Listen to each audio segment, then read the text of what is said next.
بخاری شریف میں ہے کہ گزشتہ زمانوں میں ایک نیک شخص تھا، اللہ کا نیک بندہ تھا، اس کا نام تھا جریج۔ وہ نماز پڑھ رہا تھا اور ماں نے کہا یا جریج بیٹے، تو اس نے کہا الہی امی و صلاتی، خدایا میں نماز پڑھ رہا ہوں اور ماں پکار رہی۔ ماں نے سمجھا کہ نہیں ہے، اس نے بڑی تکلیف گزاری، اچانک نظر پڑ گئی تو یہ نماز میں تھا، تو اس نے کہا اللہم لا تمتہ حتی تریہ وجوہ الموبسات، یا اللہ مرنے سے پہلے پہلے اس کو بدنام کر دے گندی عورتوں کے ساتھ، میری آواز کو آواز ہی نہیں سمجھتا ہے۔ اس زمانے کے ماں باپ بھی بڑے کام کے ہوتے تھے اور اولاد کی نافرمانی پر سخت ناراض ہوتے تھے۔ اس زمانے کے ماں باپ تربیت نہیں کرتے، اس لیے وہ کاغذی قسم کے ہو گئے، مانا مانا نہیں مانا تو نہیں مانا، جیسے پڑوس کا کوئی لڑکا ہو۔ مجھ سے ماں باپ نے پوچھا کہ ایسا کیوں؟ میں نے کہا تم اللہ کے نافرمان ہو چکے ہو۔ سفیان ثوری کہتے ہیں جب میں اللہ کی نافرمانی کر لیتا ہوں، صبح غلاموں کو دیکھتا ہوں تو نافرمان ہوتے ہیں، جب استبل میں جا کے گھوڑے کو دیکھتا ہوں تو لاتیں مارتا ہے، جب واپس آ کے معافی مانگ لیتا ہوں، 2 رکعت توبے کی پڑھ لیتا ہوں، سب سے سٹ ہو جاتے ہیں، تمام تابع دار ہو جاتے ہیں۔ کیکر کے درخت میں کبھی شاتوت آئے ہیں، اور شاتوت کے درخت میں کبھی کسی نے کانٹے دیکھے ہیں؟ اچھائی کا نتیجہ بہتر ہوگا، برائی کا نتیجہ بربادی کا ہوگا۔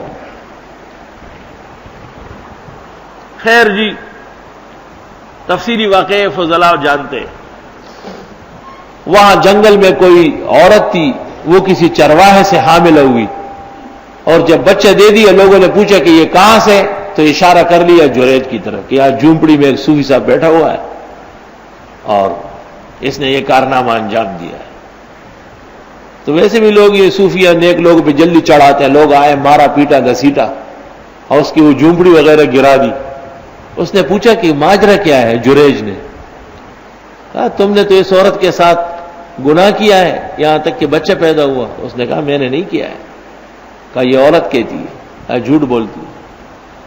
وہ چھوٹا بچہ جو پیدا ہوا تھا گود میں، جریج نے کہا کہ یہ بچہ بولے تو آپ لوگ مجھے چھوڑ دیں گے؟ تو لوگوں نے کہا کہ بچہ تو 2-3 دن کا ہے۔ کہا میں اپنے اللہ سے کہتا ہوں اس کو گویا کر دے گا۔ اتنا باکرامت تھا، صرف اخباری اور چالو پیر نہیں تھا، سچا عابد تھا اور ولی تھا۔ اس نے کہا یا بابوس من این انتا ممن انتا، جیسے ہمارا کہتے ہیں بابو، اے چھوٹے ننے کس کے ہو؟ اس نے کہا انا ابن الرائی، میں فلاں جنگل کے رائی سے پیدا ہوا۔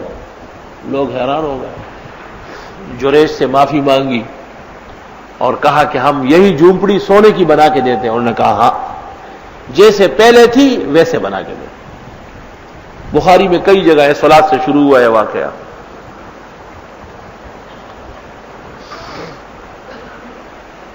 واقعہ سمجھ گیا کہ ایک ولی باکرامت، ماں کی بیعت بھی اس سے ہو گئی تھی تو گناہ کا مرتکب ہو گیا۔